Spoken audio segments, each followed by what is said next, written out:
안녕하십니까? 인생의 복잡한 문제들을 말씀으로 단칼에 해결해주는 김종근 목사의 쾌도 남마입니다.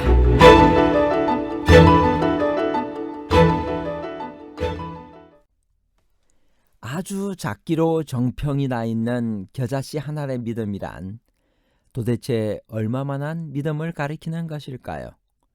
정말 그 정도의 믿음만 있으면 산을 옮길 수 있을까요? 우리가 그런 일을 할 수 없는 것은 겨자씨만큼의 믿음도 없기 때문일까요? 겨자씨 한 알의 믿음이란 믿음이 작아도 된다는 말인가요? 아니면 살아있는 믿음의 필요성을 강조하기 위한 말인가요? 작은 믿음과 살아있는 믿음에 관한 복잡한 문제를 하나님 말씀의 가르침으로 명쾌하게 해결해 드리겠습니다. 변화산은 어떤 곳인가요? 마태복음 17장 1절.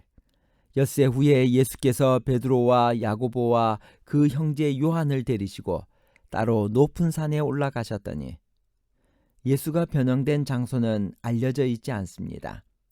다볼산은 갈릴리 호수에서 남서쪽으로 19km, 나사렛에서 동쪽으로 약 9km 떨어진 곳에 있었습니다.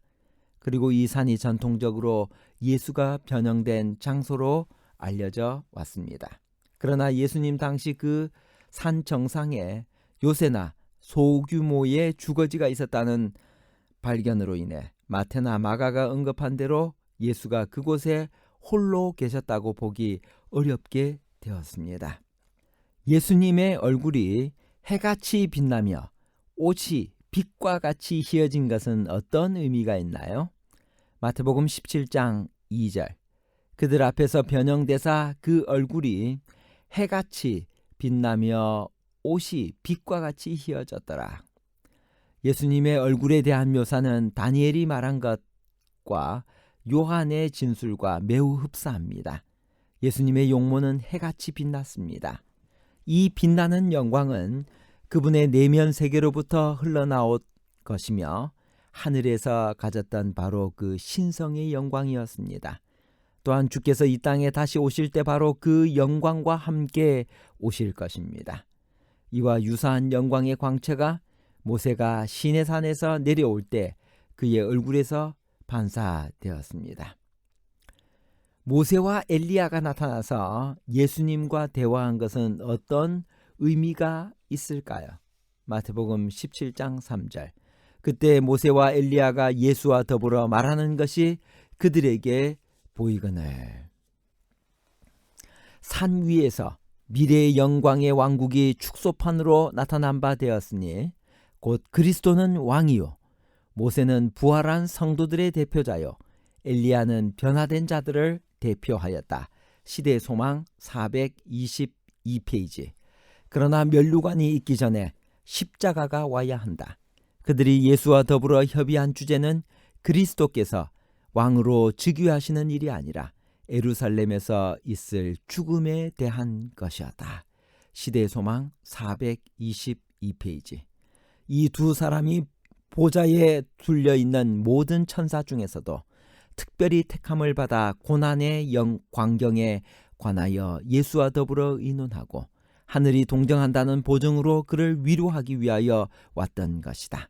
세상의 희망, 곧 각 사람의 구원이 그들의 면담의 요지였다. 시대의 소망 425페이지. 오직 예수 외에는 아무도 보이지 않았다는 말씀이 우리에게 주는 교훈은 무엇일까요? 마태복음 17장 8절. 제자들이 눈을 들고 보매 오직 예수 외에는 아무도 보이지 아니하더라. 오늘 우리의 삶에서도 예수 외에는 아무도 보이지 말아야 할 것입니다. 제자들이 간질병 걸린 아이를 고치지 못한 까닭은 무엇일까요? 믿음이 겨자씨 한 알만큼만 있어도 산을 옮길 수 있다는 말씀은 무슨 뜻일까요? 겨자씨만한 믿음만 있으면 실제로 산을 옮길 수 있을까요? 마태복음 17장 17절에서 20절입니다. 예수께서 대답하여 이르시되 믿음이 없고 패역한 세대여, 내가 얼마나 너희와 함께 있으며 얼마나 너희에게 참으리요. 그를 이리로 데려오라 하시니라. 이에 예수께서 꾸짖으시니 귀신이 나아가고 아이가 그때부터 나으니라. 이때 제 아들이 조용히 예수께 나와 이르되 우리는 어찌하여 쫓아내지 못하였나이까. 이르시되 너희 믿음이 작은 까닭이니라. 진실로 너희에게 이르노니 만일 너희에게 믿음이 겨자씨 한 알만큼만 있어도 이 산을 명하여 여기서 저기로 옮겨지라 하면 옮겨질 것이요 또 너희가 못할 것이 없으리라. 겨자씨는 그 씨는 모든 씨앗보다 작은 것이라고 할 만큼 작지만 그 줄기는 보통 15m 정도로 자라며 지역에 따라서는 3m까지 자라는 일도 있기 때문에 마치 큰 나무같이 보입니다.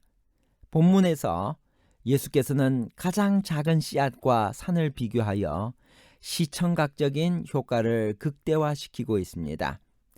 복음서에서 예수께서 어떤 경우에 겨자씨를 비유로 사용하시는가를 살펴보는 것이 해결의 실마리를 푸는 한 방법이 될 것입니다. 두 번의 경우에 겨자씨는 믿음을 나타내는 데 쓰였습니다.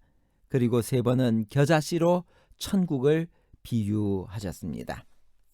마태복음 13장 31절에는 또 비유를 베풀어 가라사대 천국은 마치 사람이 자기 밭에 갖다 심은 겨자씨 한 알 같으니 이는 모든 씨보다 작은 것이로되 자란 후에는 나물보다 커서 나무가 됨에 공중의 새들이 와서 그 가지에 깃들이니 이느니라고 기록하여 겨자씨를 천국에 비유하고 있습니다.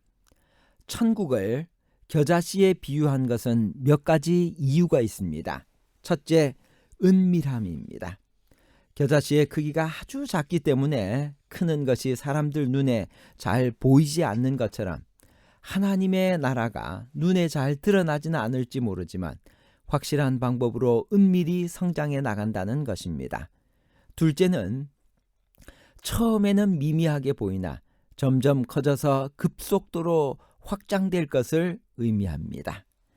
셋째는 변화성입니다. 아무리 미미하게 보여도 그 안에 복음의 생명을 가지고 있는 한 큰 변화를 가져오고 만다는 것입니다.